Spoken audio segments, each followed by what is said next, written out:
যুক্তরাষ্ট্রের মিত্র দেশ হিসেবে পরিচিত ভারত, কিন্তু সেই ভারতকেই অসহযোগী দেশ হিসেবে তালিকাভুক্ত করেছে মার্কিন প্রশাসন। কিন্তু হঠাৎ কেন এমন সিদ্ধান্ত? বিস্তারিত জানাচ্ছেন ইমতিয়াজ আলম।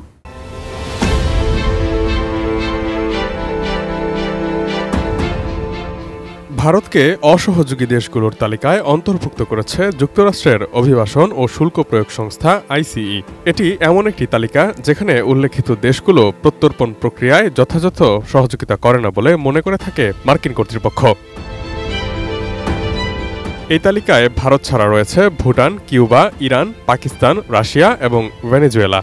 আইসিই জানিয়েছে এই দেশগুলো সাক্ষাৎকার গ্রহণ, সময়মতো ভ্রমণ নথি ইস্যু এবং নির্ধারিত ফ্লাইটে তাদের নাগরিকদের ফেরত নিতে প্রয়োজনীয় সহযোগিতা প্রদানে ব্যর্থ হয়েছে। সাম্প্রতিক বছরগুলোতে প্রায় 90,000 ভারতীয়কে যুক্তরাষ্ট্রে অবৈধভাবে প্রবেশের চেষ্টাকালে আটক করা হয়েছে। টাইমস অফ ইন্ডিয়া জানিয়েছে এদের অধিকাংশই পাঞ্জাব, গুজরাট এবং অন্ধ্রপ্রদেশের বাসিন্দা। অনেক ভারতীয় অভিবাসী যুক্তরাষ্ট্রে তাদের অবস্থান বৈধ করার চেষ্টা করলেও এই প্রক্রিয়া বেশ সময়সাপেক্ষ। বৈধতার আবেদনে 2-3 বছর সময় লাগতে পারে। অবশ্য যুক্তরাষ্ট্রে অবৈধ অভিবাসীর সংখ্যায় ভারত সবার উপরে নয়। 2,61,000 অবৈধ অভিবাসী নিয়ে শীর্ষে রয়েছে হন্ডুরাস। এরপর গুয়েতেমালা রয়েছে 2,53,000 অবৈধ অভিবাসী। এশিয়ার মধ্যে চীন 37,908 জন অভিবাসী নিয়ে রয়েছে শীর্ষে। ভারতের অবস্থান 13তম স্থানে। স্বাস্থ্যকর অল টাইম ফ্যামিলি কেক, সব সময় অল টাইম হেলদি লাইফ। যুক্তরাষ্ট্রে নবনির্বাচিত প্রেসিডেন্ট ডোনাল্ড ট্রাম্প আগামী 1 মাসের মধ্যে দায়িত্ব গ্রহণ করতে যাচ্ছেন। ট্রাম্প তার নির্বাচনী প্রচারণায় অভিবাসন নীতি কঠোর করার অঙ্গীকার করেছিলেন।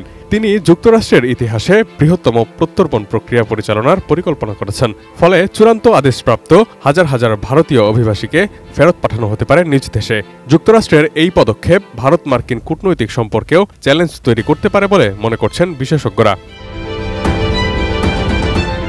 এদিকে ভারতের সুপ্রিম কোর্টের একটি রায়কে ঘিরে দেশটিকে দেয়া মোস্ট ফেভার্ড নেশন বা MFN নামের বিশেষ সুবিধা বাতিল করেছে সুইজারল্যান্ড।